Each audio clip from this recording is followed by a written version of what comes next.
काला जादू। अपने बेटे ऋषु के माथे से टपकते हुए पसीने को देखकर सविता की हालत खराब हो गई। ऐसा आज पहली बार नहीं हुआ जब ऋषु नींद से घबरा कर जागा है। हाय मेरा बच्चा, न जाने किसकी नजर लग गई है तुझे। जब से मेरे बच्चे ने 10वीं के एग्जाम में स्कूल टॉप किया है तब से रोज बुरे बुरे सपने आने लगे हैं। हाँ माँ, मैंने आज फिर से एक काले साए को देखा। वो यहीं मेरी आंखों के सामने खड़ा था। माँ मुझे बचा लो माँ। वो मुझसे कह रहा था कि मुझसे बदला लेगा। माँ कहीं ये प्रशांत। चुप कर, कैसी बात कर रहा है? दोबारा उसका नाम मत लेना। तुझे पता है ना उस प्रशांत ने आत्महत्या कर ली, तो बार बार उसका नाम मत लिया कर। मम्मी, क्या सच में प्रशांत ने आत्महत्या की थी? चुप कर, बहुत सवाल पूछता है आजकल। और फिर रात के वक्त सविता के पूरे घर में एक अजीब सा काला धुआं छाने लगा। गहरी नींद में सोई सविता की जैसे ही आंख खुली उसका दम घुटने लगा। वो दौड़कर ऋषु के रूम की तरफ गई जहां उसके दरवाजे पर घूमती एक काली परछाई देख वो बुरी तरह से घबरा गई। कौन है वहाँ? कौन है? सामने आओ। ये मैं हूँ, तुम्हारी काली करतूत। और अब मैं तुम्हारे बेटे को ले जाने आया हूँ। नहीं, मेरे बच्चे को छोड़ दो प्लीज। मेरे ऋषु को कुछ मत करना। वो परछाई ऋषु के कमरे में घुस जाती है। सविता भी उसके पीछे पीछे दौड़कर जाती है और देखती है कि अब वो साया साफ नजर आ रहा था। वो सर से पैर तक खून में सना हुआ था और उसके शरीर के सारे अंग कटे फटे हैं। क्या चाहिए तुम्हें? तुम जो बोलोगे मैं करूंगी, लेकिन मेरे ऋषु को छोड़ दो। उस परछाई ने ऋषु को गर्दन से पकड़कर दीवार के सहारे हवा में उछाल दिया। ऋषु जोर जोर से चिल्लाने लगा। माँ बचाओ मुझे, बचा लो माँ, ये मुझे मार डालेगा। माँ मुझे बचा लो माँ। नहीं, ऐसा मत करो। मुझे मार दो लेकिन मेरे बच्चे को छोड़ दो। मैं तुम्हारे आगे हाथ जोड़ती हूँ। वो परछाई ऋषु को जमीन पर गिरा देती है और अचानक वहां से गायब हो जाती है। ऋषु, मेरा बच्चा, तू ठीक तो है ना? कुछ बोल बेटा, क्या हुआ है तुझे? मैं ठीक हूँ माँ। क्या हुआ था यहाँ पर? कुछ नहीं बेटा, कुछ नहीं। तू परेशान मत हो। हम कल ही गांव के बाहर जो तांत्रिक महाराज रहते हैं उनके पास चलेंगे। ठीक है माँ, हम जल्द ही उनके पास चलेंगे। मुझे बहुत डर लग रहा है माँ। ये बार बार मुझे डरावने सपने आना, ये सब हमारे साथ क्यों हो रहा है माँ? अगले दिन सविता अपने बेटे ऋषु को लेकर गांव के बाहर तांत्रिक के पास जाती है। जिस जगह पर तांत्रिक रहा करता था वो जगह बहुत डरावनी थी। चारों तरफ कंकाल और भूतियां नजर आ रही थी। गांव से दूर वीराने में उस जगह पर जोर से आंधी चल रही थी। ऋषु ने डर कर अपनी माँ का हाथ पकड़ लिया। माँ मुझे बहुत डर लग रहा है। ये कैसी जगह है? देख बेटा, हमारे साथ जो कुछ भी हो रहा है उसका इलाज सिर्फ और सिर्फ ये तांत्रिक महाराज ही बता सकते हैं। अब यही है जो हमें प्रॉब्लम से बाहर निकाल सकते हैं। जैसे ही सविता और ऋषु तांत्रिक की झोपड़ी के अंदर पहुंचे, वहां का नजारा देखकर उनकी आंखें फटी की फटी रह गई। तांत्रिक की झोपड़ी के अंदर कई सारे लोग अपनी गर्दन घुमा घुमा कर जोर जोर से चीख रहे थे। कौन हो तुम और यहाँ क्यों आई हो? महाराज, मेरे बेटे को कुछ दिनों से एक डरावनी काली परछाई नजर आती है और कल रात उसने मेरे बेटे पर हमला भी कर दिया।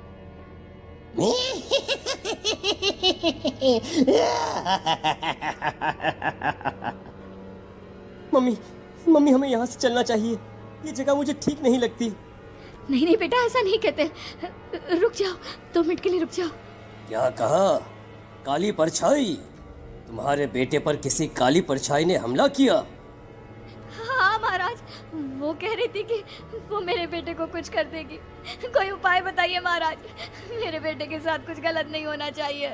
तुमने किसी दूसरे के साथ गलत किया है तो तुम्हारे साथ भी गलत होकर ही रहेगा। तुमने किसी की जान ली है, किसी को मार डाला है तुमने। नहीं महाराज, मैंने ऐसा कुछ नहीं किया। मैंने किसी की जान नहीं ली। मुझे कोई उपाय बताइए। लगता है तुम इतनी आसानी से नहीं मानोगी। मैं तुम्हें अभी उस काली परछाई से मिलवा देता हूँ और वही वही सारा सच तुम्हारे सामने लेकर आएगा। हाँ? सविता और ऋषु ने डर के मारे अपनी आंखें बंद कर ली। तभी अचानक तांत्रिक की झोपड़ी में अजीबोगरीब आवाजें गूंजने लगी। सविता और ऋषु बुरी तरह से कांप रहे थे।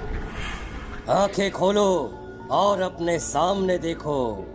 क्या यही है वो जिससे तुम कल रात को मिली थी? बताओ मुझे। हाँ, इसने कल रात मेरे बेटे के ऊपर हमला किया था। ये उसी लड़के की भटकती हुई आत्मा है जिसे कुछ दिन पहले तुमने मार डाला था। मम्मी, मम्मी, ये महाराज क्या कह रहे हैं? क्या सच में आपने किसी की जान ली है? किसी को मार डाला है? अगर हाँ तो बताइए ना मम्मी, किसको मारा है आपने? किसको? तुम्हारी माँ इतनी आसानी से सच नहीं बताएगी बेटा। इसने एक बच्चे की जान ली है। कहीं उसका नाम प्रशांत तो नहीं महाराज? वो मेरा दोस्त है, मेरा मतलब मेरा पड़ोसी है। सही पहचाना। देखा सविता, तुम्हारा खुद का बेटा भी जानता है कि तुमने किसी के प्राणों की बलि चढ़ा दी और इसीलिए अब उसकी बुरी आत्मा तुम्हारे घर में भटकती है। मुझे माफ कर दीजिए महाराज, मुझसे बहुत बड़ी गलती हो गई। प्रशांत हमारे पड़ोसी का बेटा था। हर बार उसके नंबर मेरे बेटे से ज्यादा आते थे और इसलिए मैंने उसके कमरे के बाहर काला जादू किया था, पर मुझे नहीं पता था कि वो मर जाएगा। तुम्हारे उसी काले जादू वाली गुड़िया के अंदर एक बुरी आत्मा थी जिसने उस बच्चे के दिमाग पर बुरा असर कर दिया और उसी की वजह से उस लड़के ने अपनी बालकनी से कूदकर आत्महत्या कर ली। इसकी वजह सिर्फ और सिर्फ तुम हो, तुम।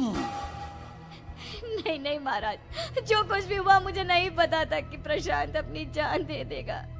प्रशांत की आत्मा इस वक्त तुम्हारे सामने खड़ी है, हमसे बात करना चाहती है।